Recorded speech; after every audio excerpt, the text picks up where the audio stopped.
ఒక ఆవిడ ఫంక్షన్లో పదే పదే దగ్గుతూ ఉందంటే ఆమెకు కరోనా ఉందని కాదండోయ్, ఆమె కట్టుకున్న చీర ఎలా ఉందో చూడమని అర్థం.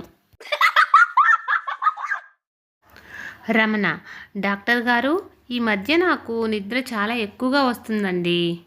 డాక్టర్: ఇంతకీ మీరు ఏ ఫోన్ వాడుతున్నారు? రమణ: పాత మోడల్ కీప్యాడ్ ఫోన్ వాడుతున్నానండి. డాక్టర్: నేనొక స్మార్ట్ ఫోన్ రాసిస్తాను. దాంట్లో ఇన్స్టా, ఫేస్బుక్, యూట్యూబ్, వాట్సాప్ వేసుకోండి.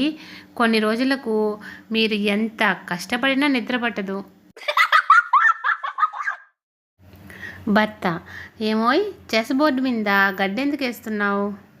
భార్య: మీరే కదండి చెస్ బోర్డు మీద ఏనుగులు, గుర్రాలు ఉన్నాయని చెప్పారు. వాటికి ఆకలి వేస్తుంది అని గడ్డి వేశా. భర్త: ఓ, మరి దాహం వేస్తుందేమో, నీళ్ళు పెట్టలేదా? భార్య: సారీ అండి, మర్చిపోయా. ఒకరోజు అప్పలరాజు జిమ్ వాళ్ళతో ఇలా గొడవ పడుతున్నాడు. మా ఆవిడ 3 నెలలుగా జిమ్ చేస్తూ వస్తుందండి, కానీ ఎటువంటి ప్రయోజనం లేదండి. మేము చెల్లించిన డబ్బు వాపస్ ఇచ్చేసాయండి. జిమ్ మేనేజర్: మేడం గారు రోజు వచ్చి ఏం చేస్తున్నారో ఇదిగో మీరు చూడండి సార్, మమ్మల్ని ఏం చేయమంటారు?